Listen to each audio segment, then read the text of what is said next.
سلام، به پادکست اتاق درمان خوش اومدید.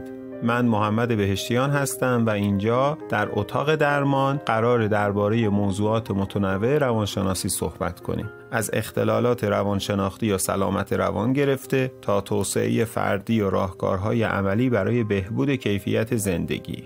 برای دسترسی به پادکست میتونید به سایت beheshtiyan.ir سر بزنید. اونجا همه اپیزودها رو بارگذاری کردیم. همچنین در کانال تلگرام هم اپیزودها بارگذاری میشه. اگه سوالی دارید یا موضوعی مد نظرتونه که درباره‌اش صحبت کنیم، میتونید به سایت beheshtiyan.ir جا سر بزنید و با ما در ارتباط باشید.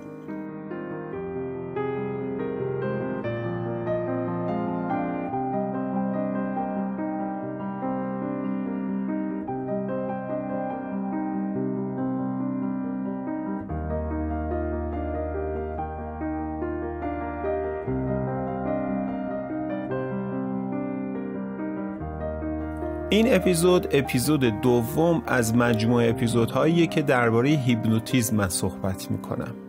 قبل از این که بریم سراغ موضوعات این اپیزود، من یک خلاصه ای از اپیزود قبلی رو میگم که چه مطالبی رو در اپیزود قبلی گفتیم و بعد بریم سراغ مطالب جدید. اگه اپیزود قبلی رو نشنیدید، من پیشنهاد میکنم که قبل از این که به این اپیزود گوش کنید، قبلی رو گوش کنید، چون تا مطالب اپیزود قبل رو گوش نکنید، مطالب این جلسه شاید براتون خیلی مفهوم نباشه.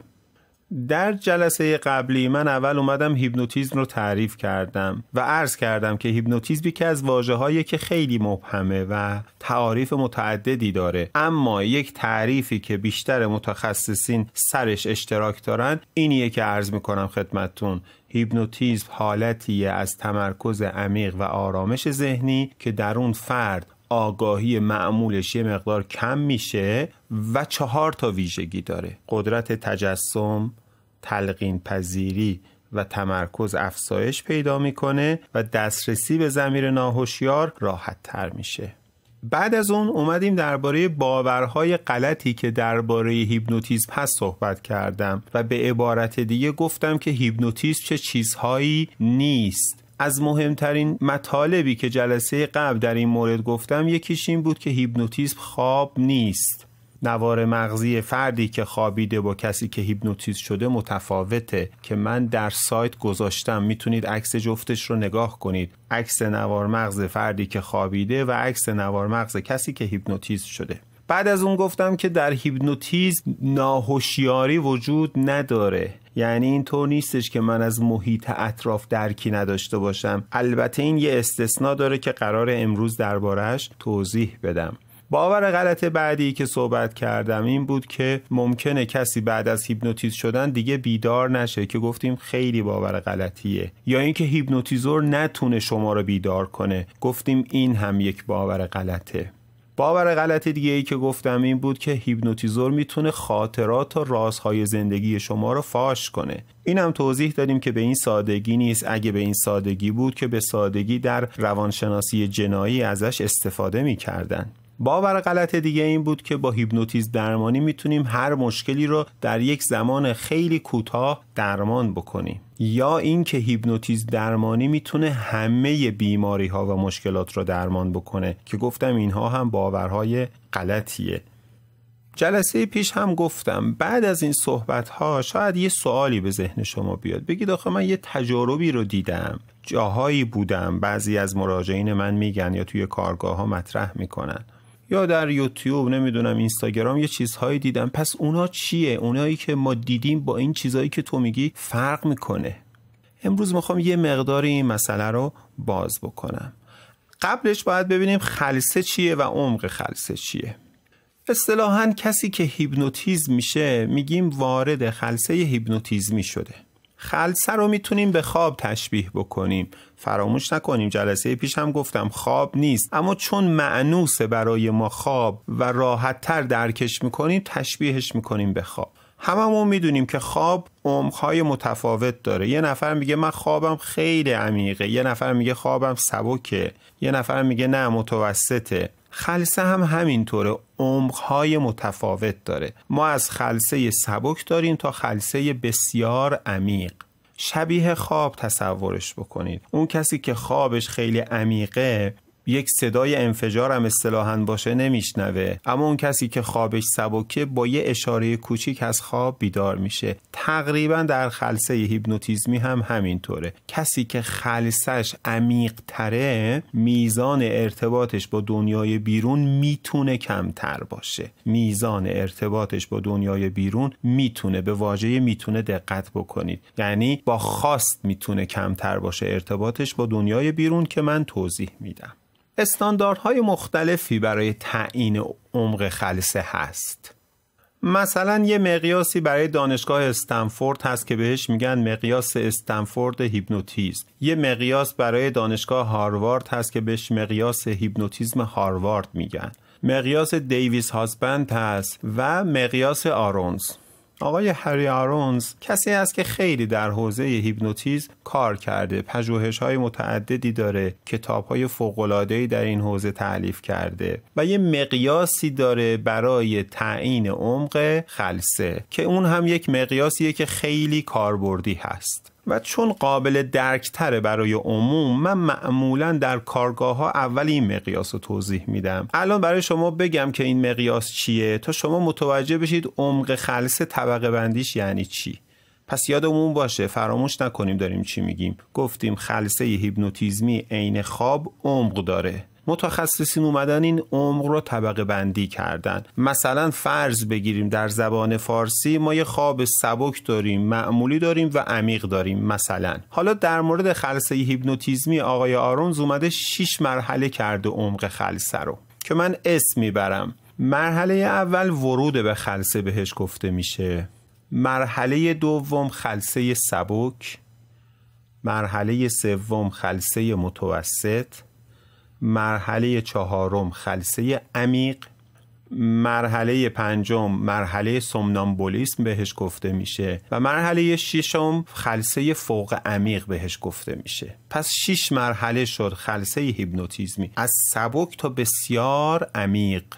در هر مرحله فرد یه توانایی هایی پیدا میکنه که تو مرحله قبلی نداره. مثال بزنم، مثلا ما در مرحله چهارم بی‌حسی در برخی از قسمت‌های بدن رو میتونیم تجربه کنیم و در مرحله پنجم بی‌دردی کامل رو میتونیم تجربه بکنیم. پس اون کسی که قرار زایمان بی‌درد انجام بده یا کسی که قرار با هیپنوتیزم عمل جراحی انجام بده حتما باید به مرحله پنجم خلسه رسیده باشه. کسی که در مرحله 3 هست این توانایی رو نداره که چنین کاری رو انجام بده. ما برای اینکه عمق خلسه یه نفر رو تعیین بکنیم با توجه به ویژگی‌هاش این کارو میکنیم. یعنی چی؟ یعنی میایم یک تستی میگیریم از فرد، اگه اون تست نتیجه مثبت داد اون وقت مثلا میگیم این فرد در مرحله 3 قرار داره چون این ویژگی برای مرحله 3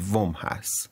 مثال بزنم، مثلا اگه من تست بی‌حسی انجام دادم و فردی اون بی‌حسی در دستش رخ داد، پس میگم این فرد در مرحله 4 یعنی خلسه عمیق وارد شده. یا اگه مثلا کاتالپسی پلک یا اندام براش رخ داد، کاتالپسی یعنی انقباض. کاتالپسی اندام یعنی مثلا عضلات دستش اونقدر منقبض میشه که نمیتونه حرکت بده، میگیم پس این فرد در خلسه متوسط یا مرحله 3 هست. تستای متفاوت و متعددی هست که ما مراحل مختلف خلسه رو بتونیم تعیین بکنیم. البته یادمون باشه اینها در روان درمانی کاربردی نداره ها، فقط برای خود خلسه هیپنوتیزمی من دارم توضیح میدم. این اتفاقات تو جلسه روان درمانی نمیفته.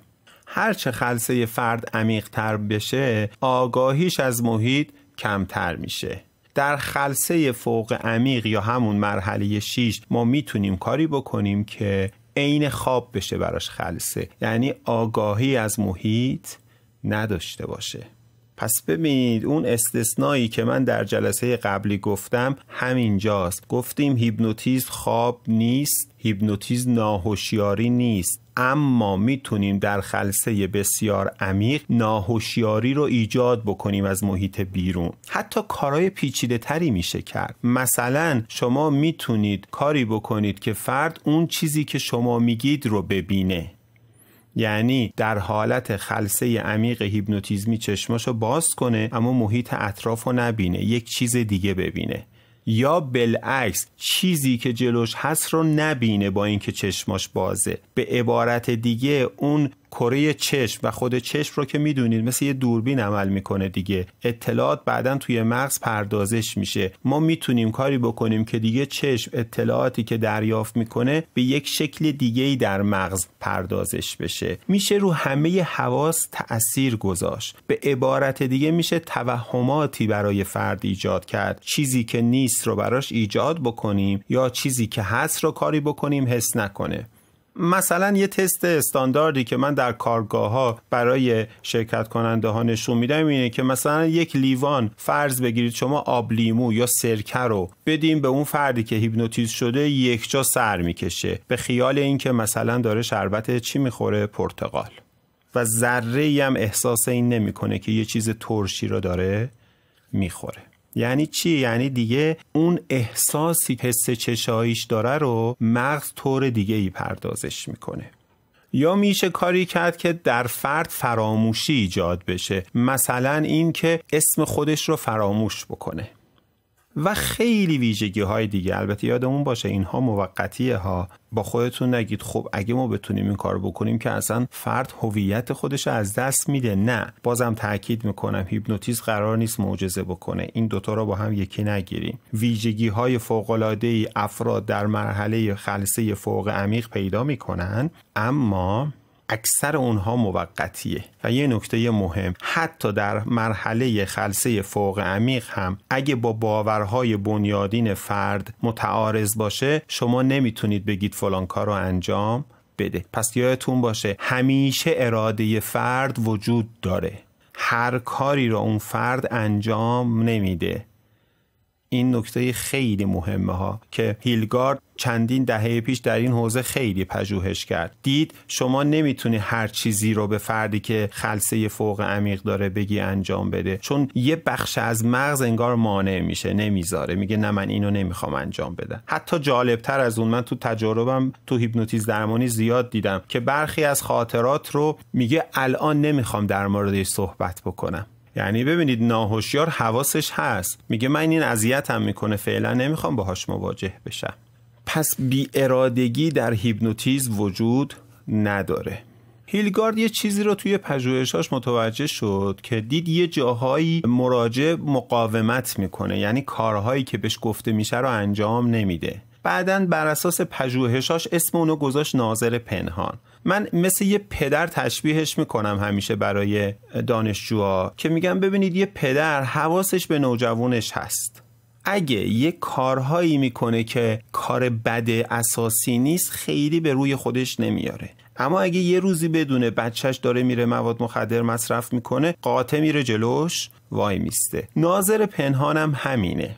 در خلسه هیپنوتیزمی اگه شما یه کارهای ساده ای رو بگید اون سوژه انجام بده، انجام میده. اما اگه یه کارهایی که خارج از اون چارچوباش باشه بهش بگید انجام بده، انجام نمیده. مثال بزنم، یه فردی اصلا سیگاری نیست و توانایی خلسه فوق عمیق هم داره. ما بهش بگیم که شما بعد از این که دیگه بیدار شدی دیگه سیگاری میشی، نه، هیچ وقت این اتفاق نمیفته، چون بر اساس چارچوب های اون آدم سیگار کشیدن مطلق بده. حالا شما هر چیزی که تو چارچوب های اون آدم هست رو تصور بکنید، رخ نمیده.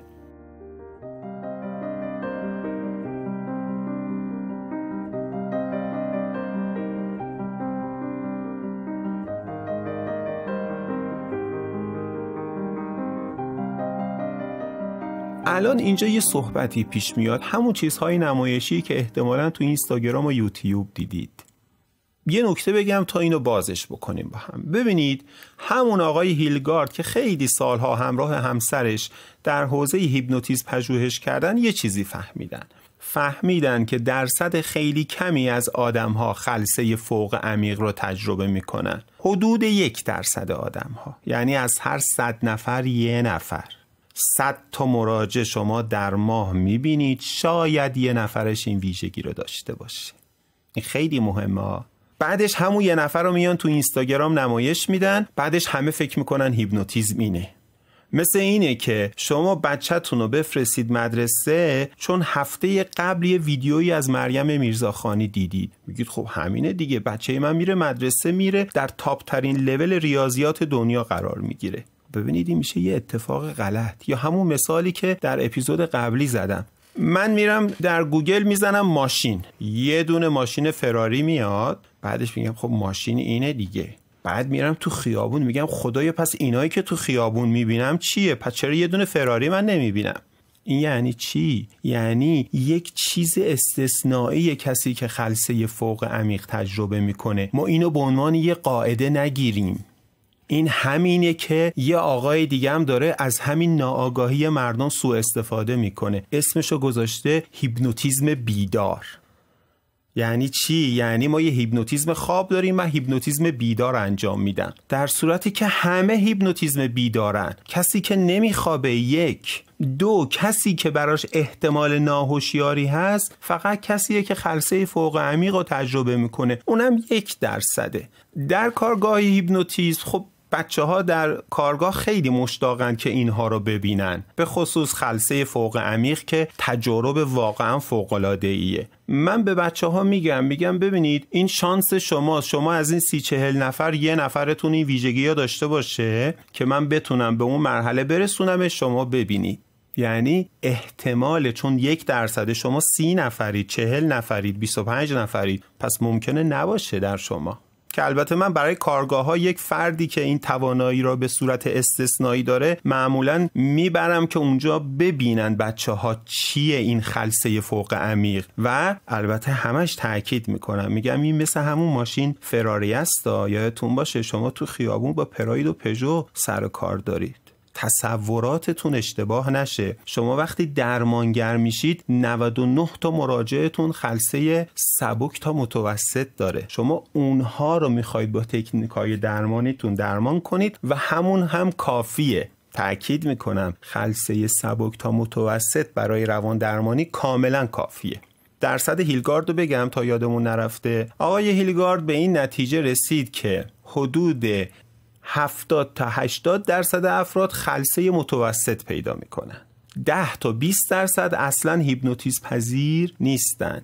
خب و حدود 10% خلسه‌شون عمیق میشه، 1-2% خیلی عمیق میشه. این مهمترین باور غلطیه که مراجعان در مورد هیپنوتیزم دارن. فکر میکنن هیپنوتیزم یعنی همون خلسه فوق عمیق، چون مراحل رو نمیدونن دیگه. فکر میکنن میان تو جلسه ما هیپنوتیزمشون میکنیم، بیهوش میشن، میرن توی عوالم دیگه، بعد که بیدار میشه مشکلش حل میشه. من یه بار یه خانومی مراجعم بود، وقتی ایشون اومد دیدم خیلی نمیتونیم با هم دیالوگ کنیم، فارسی رو سلیس صحبت نمیکرد. بعد یه روب که من صحبت کردم تو ذهنم بود که چرا فارسی خوب صحبت نمیکنه. متوجه شدم که این خانم 16 سالش بوده، رفته یه کشور اروپایی که حالا اسم نمیبرم، الان 32 سالش اومده. گفتم خب من در خدمتم، چه مشکلی دارید؟ گفت والا من اومدم از فلان کشور، 1 هفته ایرانم و میخوام شما مشکل سیگار کشیدن منو حل کنید. حالا که دیگه سیگار رو میخواید حل بکنید یه کاری بکنید من صبحم ساعت 6 راحت بیدار شم. ببینید تصور از هیپنوتیزم، من ایشونو هیپنوتیزم کنم، دکمه سیگار کشیدن رو در مغزش خاموش کنم، دکمه ساعت 6 بیدار شدن رو روشن بکنم، بعدش هم از حالت خلسه هیپنوتیزمی بیدارش بکنم و آرزوی سفر خوبی براش بکنم. به همین سادگی. ببین چقدر عجیب و چقدر جالب. ای کاش میشد. من به مراجعان میگم این خیال خیلی شیرینیه، اما هر کسی که این خیال در شما ایجاد کرده متاسفانه داره به شما چیکار میکنه؟ دروغ میگه. و فراوون داریم از این افراد، یا به خاطر انتفاع مالی. همون آقای 4 جلسه‌ای به شما گفتم در جلسه پیشکارش همینه دیگه. مردمم به یک امیدی، یا به خاطر زودباوری، ساده لوحی، یا اینی که نمیدونه واقعیت چیه. و یه نکته رو فراموش نکنیم، شما اگه جزء اون 1% باشید استعداد شماست، ربطی به هیپنوتیزور نداره ها. اینو فراموش نکنید. دوباره فرد میاد تو اینستاگرام یه ویدیویی میذاره که فلانی هیپنوتیزم شده فلان کارو کرده. این توانایی من نیست، توانایی اونه. یه نکته را تا یادم نرفته بگم، کسایی که خلسه فوق عمیق دارن مرحله 6 برقاسا میشه هیپنوتیزمشون کرد. یعنی در عرض 1 ثانیه با یه دونه دست زدن شما میتونید اونو هیپنوتیزمش بکنید، چون استعدادش ویژه است. دوباره یادتون باشه ربطی به من هیپنوتیزور نداره. این مورد را هم زیاد از مراجعان شنیدم که دنبال هیپنوتیزم برقاسا، که خب این هم دوباره بستگی به اون استعداده داره. یادمون باشه که من بهشون میگم ببینید این یه استعداده، طیف داره، 1% کمی این استعدادو دارن. دقیقاً مثل هوشه. عموم مردم هوش متوسطی دارن، 1% کمی کندهوشن، 1% باهوش، 1% کمتری تیزهوش و 1% خیلی کمی نابغه هستن. اونهایی که به مرحله 6 میرسن همون نوابغن، یه استعداد فوق‌العاده‌ای دارن برای رسیدن به خلسه های خیلی عمیق و تجارب ویژه اونها دارن. پس ببینید محدودیت های هیپنوتیزم رو هم اینجا یک کمش متوجه شدیم. مثلا آیا همه میتونن زایمان بدون درد با هیپنوتیزم داشته باشن؟ خیر، حدود شاید 10 تا 20% افراد، شاید هم کمتر، چون اون استعداده رو باید داشته باشن. خیلی از مراجعان میگن آقا ما رو هیپنوتیزم کن ببر به گذشته ها.